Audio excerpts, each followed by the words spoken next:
Hello welcome back to our channel இன்ட்ரோட் வியூ. இன்னைக்கு வீடியோ என்ன பார்க்க போகிறோம் அப்படின்னு பார்த்தீங்கன்னா, ஆகஸ்ட் 15 டிஎன் விக்ரம் சாரோட நடிப்பில் வெளியான படம் தான் தங்கலான். இந்த படத்தோட ஷார்ட் அண்ட் ஸ்வீட் ரிவ்யூ தான் இந்த வீடியோவில் பார்க்க போகிறோம். ஸோ வாங்க வீடியோக்குள்ள போகலாம்.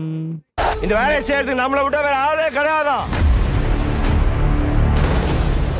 இந்த ஒரு படத்தை நான் தேட்டரில் பார்த்த வரைக்கும் இந்த படத்தில் ஏகப்பட்ட பாசிட்டிவ்ஸ் இருக்குது. ஆனால் நெகட்டிவ்னு பார்க்கும்போது என்னை பொறுத்த வரைக்கும் ரெண்டு தான் இருக்குது. அதனால் ஃபஸ்ட்டே அந்த நெகட்டிவ் பாயிண்ட்ஸ் என்னென்னு சொல்லிட்டு ரொம்ப ஷார்ட்டாக பார்த்துடலாம். இந்த படத்தோட ஃபஸ்ட்டு நெகட்டிவ் பாயிண்ட்டாக நான் என்ன பார்க்குறேன் அப்படின்னு பார்த்தீங்கன்னா, இவங்க மேக்ஸிமம் தமிழ் லாங்குவேஜ் தான் பேசுகிறாங்க. பட் அந்த லாங்குவேஜ் பார்த்தீங்கன்னா நீங்கள் வந்து ரொம்ப நுண்ணிப்பாக கவனிச்சாதான் ஒரு சில வார்த்தைகள், எல்லா வார்த்தைகளுமே சொல்லிட முடியாது. ஒரு சில வார்த்தைகள் பேசும்போது மட்டும் அவங்க என்ன பேசுகிறாங்க சொல்லிட்டு நம்மளால் புரிஞ்சுக்க முடியல.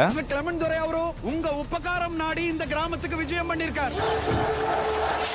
அடுத்ததான் இந்த படத்தோட செகண்ட் நெகட்டிவ் பாயிண்டா நான் என்ன பாக்குறேன்னா, இந்த படத்தோட கதை தான். ஆக்சுவலா இந்த படத்தோட கதைன்னு பார்த்தாலும் ரொம்பவே சிம்பிளான ஒரு கதை தான். ஆனா இந்த சிம்பிளான கதையை 1000 படம் அளவுக்கு புஷ் பண்ணி எடுத்திருக்காங்க. என்னடா சொல்ற, 1000 படம் அளவுக்கு ஒரு படம் இருக்குன்னா கண்டிப்பா அந்த படம் நல்லா தானே இருக்கும் அப்படின்னு நீங்க கேட்டீங்கன்னா, உங்ககிட்ட நான் ஒரு கேள்வி கேட்கறேன். நீங்க 1000 படம் ஃபர்ஸ்ட் டைம் பார்க்கும்போது அந்த படம் உங்களுக்கு புரிஞ்சதா அண்ட் பிடிச்சதா? இது ஒரு நல்ல கேள்வி. அதே போல தான் இந்த ஒரு படத்தையும் ஃபர்ஸ்ட் டைம் நீங்க பார்க்கும்போது இந்த படம் உங்களுக்கு பிடிக்கிறதுக்கும் புரியறதுக்கும் ரொம்பவே கஷ்டம். இது ரெண்டு மட்டும் தான் இந்த படத்துல நான் ஃபேஸ் பண்ண நெகட்டிவ்ஸ். இதை தாண்டி இந்த படத்துல எல்லாமே பாசிட்டிவ்ஸ் தான். அதுலயும் நான் இப்ப சொல்ல போற 4 பேர் தான் இந்த படத்தோட மிகப்பெரிய தூணாகவே இருந்திருக்காங்க. அதுல 4வதா இந்த படத்தோட டைரக்டரான ரஞ்சித் அவர்கள். ஆக்சுவலா இந்த படம் எடுத்த இடம் எப்படி இருக்கும் அப்படின்னு பாத்தீங்கன்னா வந்து வெயிலும் மணலும் இருக்கக்கூடிய ஒரு சாதாரண காடு மாதிரி தான் இருக்கும். ஆனா இந்த காட்டை நீங்க எவ்வளவு பெரிய சூப்பரான கேமரா எடுத்துட்டு போய் காமிச்சாலும் இந்த அளவுக்கு விஷுவல் ட்ரீட்டா கொடுக்க முடியுமா, ரஞ்சித் அவர்கள் அளவுக்கு கொடுக்க முடியுமா கேட்டீங்கன்னா கண்டிப்பா கொஞ்சம் கஷ்டம் தான்.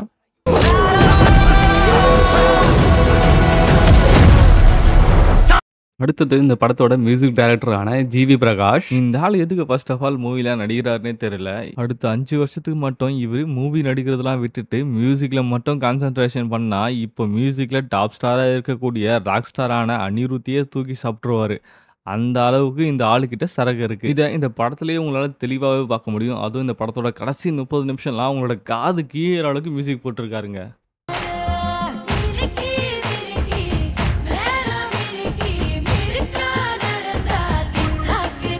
அடுத்தது இந்த படத்தோட மிகப்பெரிய பலமே இந்த படத்தில் நடிச்ச எல்லா ஆக்டர்ஸும் தாங்க. பொதுவாக விக்ரம் சார் ஒரு படத்தில் நடிக்கும்போது அந்த படத்துக்காக தன்னை எந்த அளவுக்கு வருத்தி நடிப்பாரு நமக்கு நல்லாவே தெரியும். ஆனால் இந்த படத்தில் இவர் மட்டும் தன்னை வருத்தி நடிக்கலைங்க. இந்த படத்தில் நடித்த அனைவருமே தங்களை வருத்தி தான் நடிச்சிருக்காங்க. அதை இந்த ஒரு படம் நீங்கள் பார்த்தாலே உங்களுக்கே தெரியும். அந்த காலத்தில் வாழ்ந்த மக்கள் எந்த அளவுக்கு கஷ்டப்பட்டு இருப்பாங்கன்னு இந்த மூவியில் நடித்த ஆக்டர்ஸ் மூலமாக நமக்கு கன்வே பண்ணியிருக்காரு ரஞ்சித் அவர்கள்.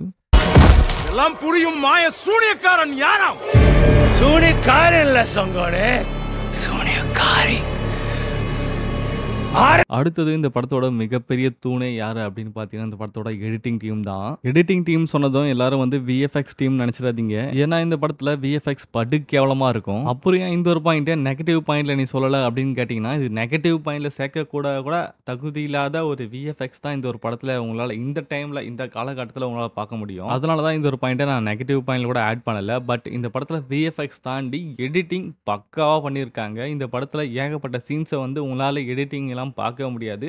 அதுவும் ஒரு சில சீன்ஸ்லாம் வந்து எடிட்டிங் தான் வந்து உங்களுக்கு ஈஸியாகவே ஒரு படத்தை கன்வே பண்ணுது, படம் புரிஞ்சுக்கிற அளவுக்கு அப்படின்ற மாதிரி சொல்லலாம். இன்னும் சொல்லணும்னா இந்த படத்தில் ஒரு சில சீன்ஸ்லாம் பார்த்தீங்கன்னா ப்ரெசன்ட் அண்ட் பாஸ்ட் அப்படின்ற மாதிரி மாறி வரும். அந்த ஒரு சில சீன்ஸ்லாம் பார்த்தீங்கன்னா எடிட்டிங்கில் பக்காவாக எடிட் பண்ணி காமிச்சிருப்பாங்க. இது எல்லாமே தான் இந்த படத்தோட மிகப்பெரிய பாசிட்டிவ் பாயிண்ட்ஸ். இதெல்லாம் இருந்தாலுமே இந்த படம் வந்து 50-50 அப்படின்ற மாதிரி தான் தேட்டர்களில் போயிட்டு இருக்கு. 50% மக்களுக்கு பிடிச்சிருக்கு, 50% மக்களுக்கு பிடிக்கல அப்படின்ற மாதிரி தான் தேட்டர்களில் போயிட்டு இருக்கு. ஸோ இந்த படத்தை நீங்கள் தேட்டரில் பார்த்தீங்கன்னா இந்த படம் உங்களுக்கு பிடிச்சிருந்ததா, இந்த படம் உங்களுக்கு என்ன சொல்ல வருது அப்படின்ற ஒரு பாயிண்ட் உங்களுக்கு புரிஞ்சுதா அப்படின்றத மறக்காம கீழே கமெண்ட் பண்ணுங்க. இந்த வீடியோவை நான் இத்துடனே முடிச்சுக்கிறேன். ஸோ தேங்க்ஸ் ஃபார் வாட்சிங், thanks for every one, love you all, bye bye, tata மாமே.